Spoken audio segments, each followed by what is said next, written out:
2. Welcome back, WNST, Towson, Baltimore, and WNST.net.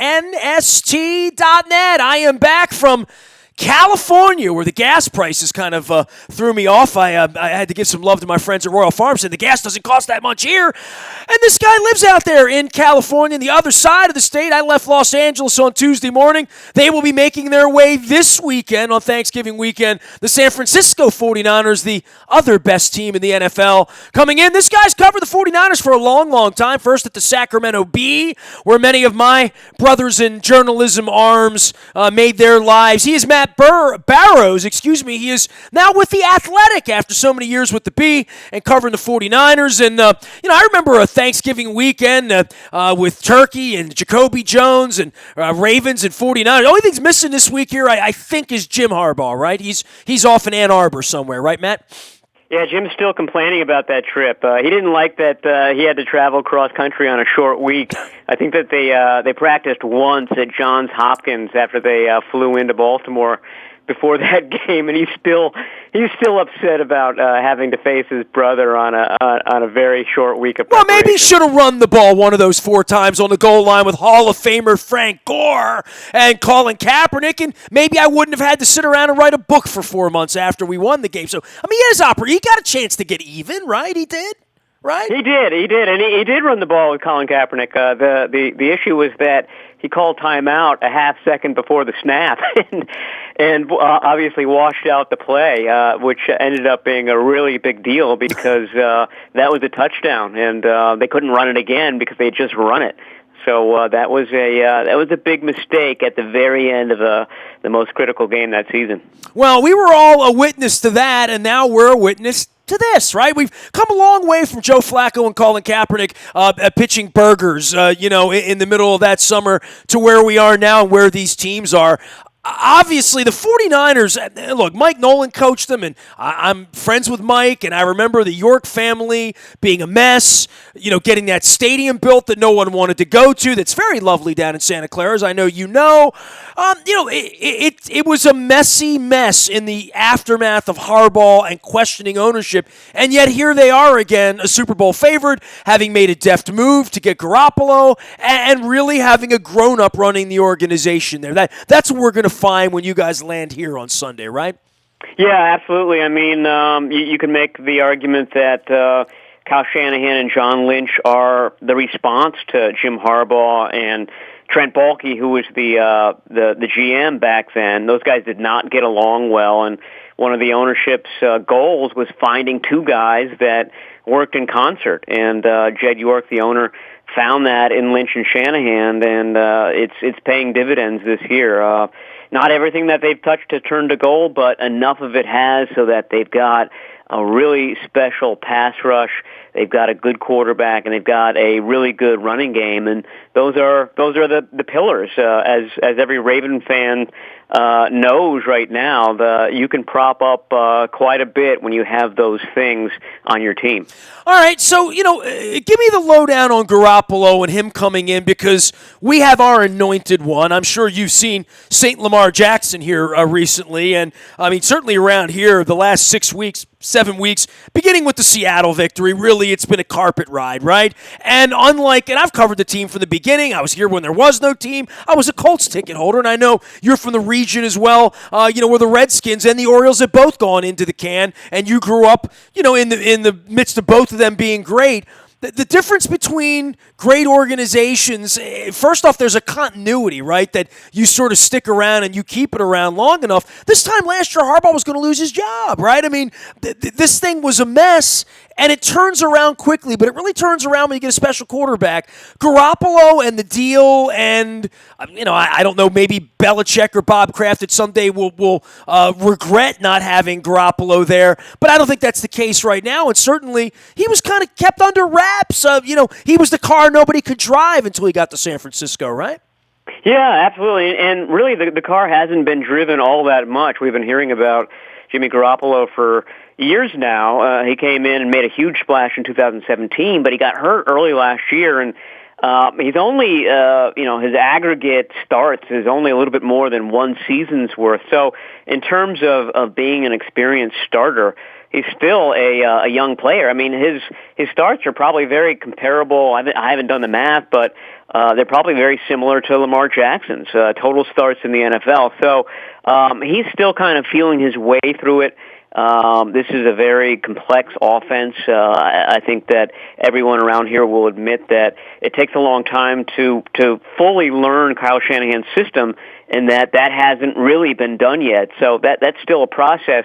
But teams have been really committing themselves to stopping the 49ers running game, and when they do that, Jimmy Garoppolo has done his job, which has made them pay for that commitment. And he threw a more than 400-yard game the other game against the Arizona Cardinals, had a really good game against a very efficient game against the Packers on Sunday night the other day. Well, the Packers win was impressive. I mean, I sat there and watched that in my hotel room in Orange County, with the sun setting over the ocean, and thought, yeah, we got them in 7 days. There, this.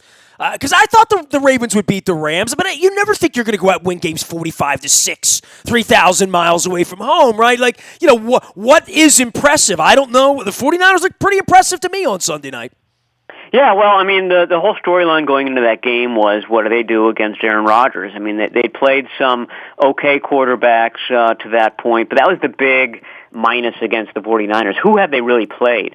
So the Packers, leading the NFC North, Hall of Fame quarterback and Aaron Rodgers were going to be the big test. Well, Rodgers had the worst game of his career in a lot of ways. Certainly the worst game this season, and they pounded him from the get-go. So that's sort of the intrigue going into this game. Can this defense, probably the best defensive line in the NFL, handle a guy who has been walking on water to this point of the season?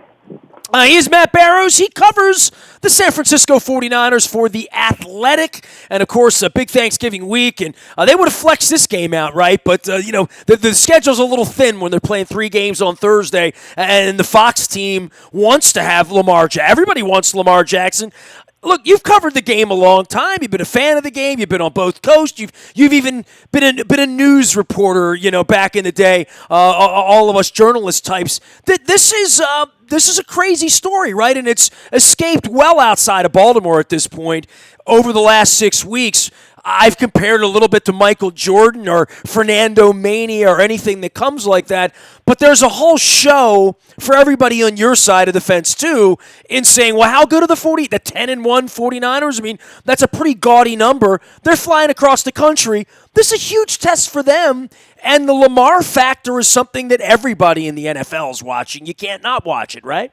Yeah, I mean, it's strength versus strength. I mean, I'm sure a lot of people are wishing this was the primetime game because it's just such intriguing storylines all around. I mean, we haven't even gotten to the fact that Greg Roman, the guy who is running the Colin Kaepernick offense against the Ravens in the Super Bowl, is pulling the strings on Lamar Jackson now. So, which proves he can work for either of the Harbaugh brothers, right? He's 2 for 2. He can work for either of the Harbaugh brothers, right? That's right. We were just actually talking to John Harbaugh earlier this week about that, and he said that what the 49ers did to him in 2011 in the Super Bowl went a long way toward hiring Greg Roman a few years ago for the Ravens, and then giving him the keys to the offense this year. And any 49ers fan that watches the Ravens now sees the shades of those 49ers teams and what they're doing. It's that combination of read option plus power, really. That makes it special. I mean, read option is usually sort of a finesse way to move the ball. The old 49ers teams and obviously this Ravens team move the ball that way, but with a lot of power too, a lot of traps, a lot of wham blocks, a lot of old school things that the Harbaugh boys grew up with in the 70s and 80s. So it's throwback, it's futuristic, and it's working. Well, the other part of it is when you have to cock your arm back and throw the football to know where it's going, how to get it there, how to read a defense, how to move. I mean, he moved Eric Weddle with his eyes, right? Like literally, Eric Weddle's been doing this a long time. Eric Weddle did it in the huddle against him, for the better part of last year as well. And that's the game with Lamar over the last 9 months.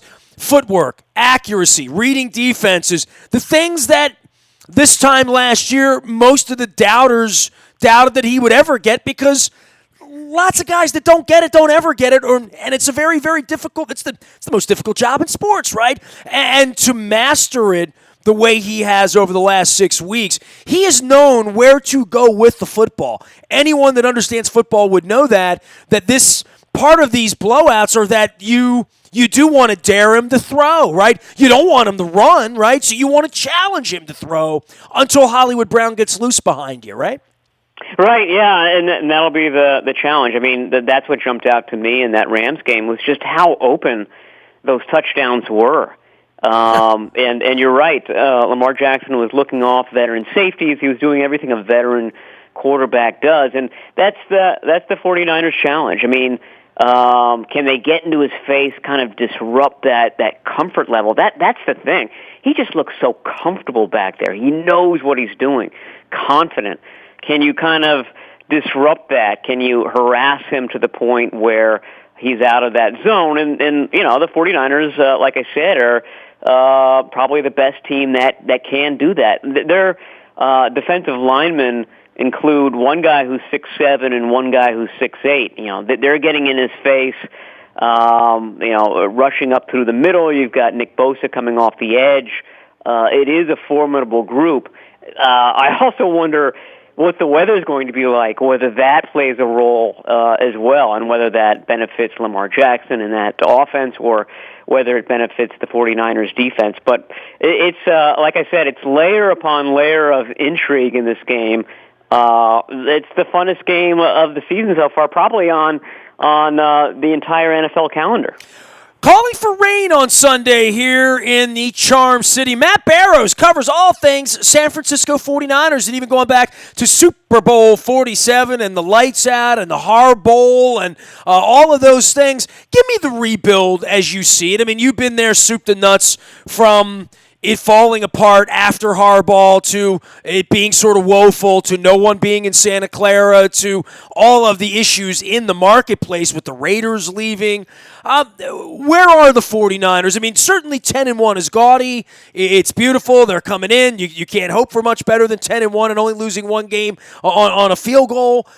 But where is the franchise at this point in the aftermath of, quite frankly, a lot of upheaval since we got together in the Super Bowl 7 years ago, right?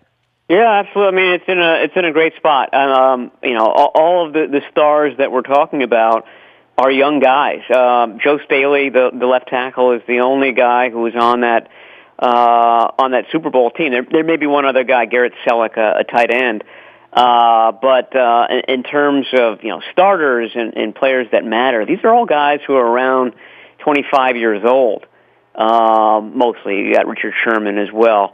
But my point being is that they're really well positioned as far as the salary cap, as far as youth, and things are looking up. I mean, the one thing that's astounded me this season is that usually 10-1, you're talking about a team that's gotten really lucky as far as injuries and haven't lost anybody important. The 49ers have a major injury every week without fail. They've lost both their starting tackles, they've lost running backs, they've lost receivers, they've lost cornerbacks, you name it, and they've still managed to continue to win. Every week for them, it's been a challenge, and I think that's, in some ways, has been good for this team because it sharpens them. There's never been a point where they can relax, and certainly not this week with Lamar Jackson on the schedule. But it's been a very interesting season, a different season than any other winning season that I've covered, because there's been so many obstacles for them, and they've managed to overcome 90% of them. As far as the pass rush and as far as Bosa and getting after the quarterback. By the way, I loved DeForest Buckner when he was drafted a couple years ago. It'd be good to see him in person as well. And where Richard Sherman, the star power on this team, D Ford as well. The names that we see as familiar, watching that play out on Sunday night, you talk about Rodgers having a bad game, looked like a pretty decent defensive effort as well. Oh yeah, it was, and that's been the calling card this year. It's Bosa, it's Ford. Eric Armstead was a former first-round pick who really hadn't panned out until this season, and they put him in the exact right spot. He's been healthy, and he leads the team with 10 sacks. He's a very different-looking defensive end. Like I said, he's 6'7", like 285 pounds. He's huge, but he can move as well. They're lining him up in that wide 9 look, so he's coming very much off the edge, very sharp angles, taking away those outside runs. I wonder how the zone read is going to function with that. So it's different this year. They really concentrated on augmenting their pass rush, and everything that they did has turned to gold in that regard. And the pass rush is very much the difference in why this defense is humming this year versus previous years. Stopping George Kittle obviously has become an issue. He stopped himself for a couple weeks there, but a factor, right? Like literally in every game in sort of that Gronkowski-Gonzalez kind of way, right? Yeah, he's the best player on the team. I don't think there's any argument about that. The game that they lost was the one game that George Kittle sat out. He sat out the next week, and they had the season low in rushing yards. He's very much pivotal in that offense. This is an offense that, like I said, it's a pick-your-poison offense. It can run and it can pass. It's very similar to the Ravens in a lot of ways. But George Kittle is very much the linchpin in that. He's on the field all the time. He's a great run blocker, and obviously he set the NFL record for receiving yards in a season for a tight end last year. He can take a 10-yard crossing route and turn it into an 85-yard touchdown. He's very fast. He reminds me of some ex-Ravens tight ends in the way he is able to catch and run with the ball.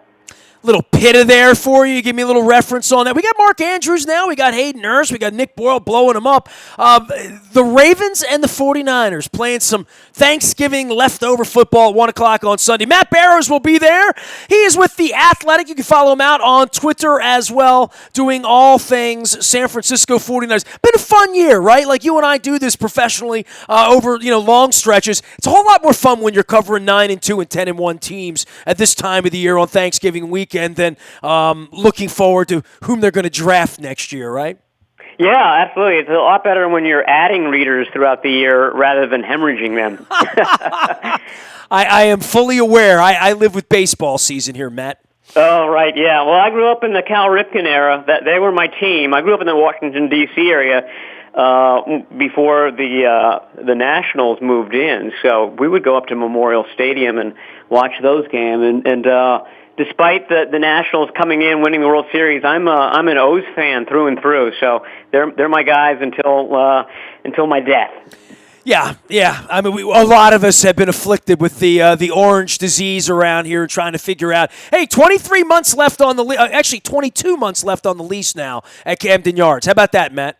Yeah. Wow. Seems like yesterday it was being built. Yeah. Well, it seems like yesterday it was full too. It's not anymore. I say, like a guy like you that left here, you come back and the Redskins and the Orioles are like these dormant powerhouse franchises that no one can see the other side of, right? We talked about the 49ers and ownership questions there about, do they know what they're doing? Man, the Redskins-Orioles thing, that's a 1-2 punch, isn't it?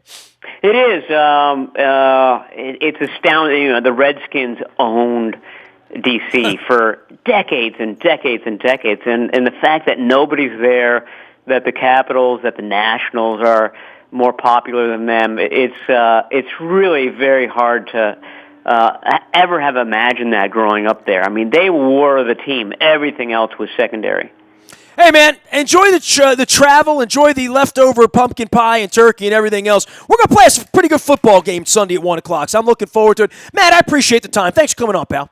All right, anytime. Matt Barrows, a long time with the Sacramento Bee, covering not just the sports, but also news, covering the 49ers there. And now with The Athletic, you can follow him at Matt Barrows, BARROWS on Twitter. You can find me out in the buyatoyota.com audio vault 24 hours a day from anywhere in the world on your mobile device by downloading the TuneIn radio app. We're coming in crystal clear all Thanksgiving weekend long. We are WNST.net, AM 1570 and WNST Taos in Baltimore, and we never stop talking Baltimore sports.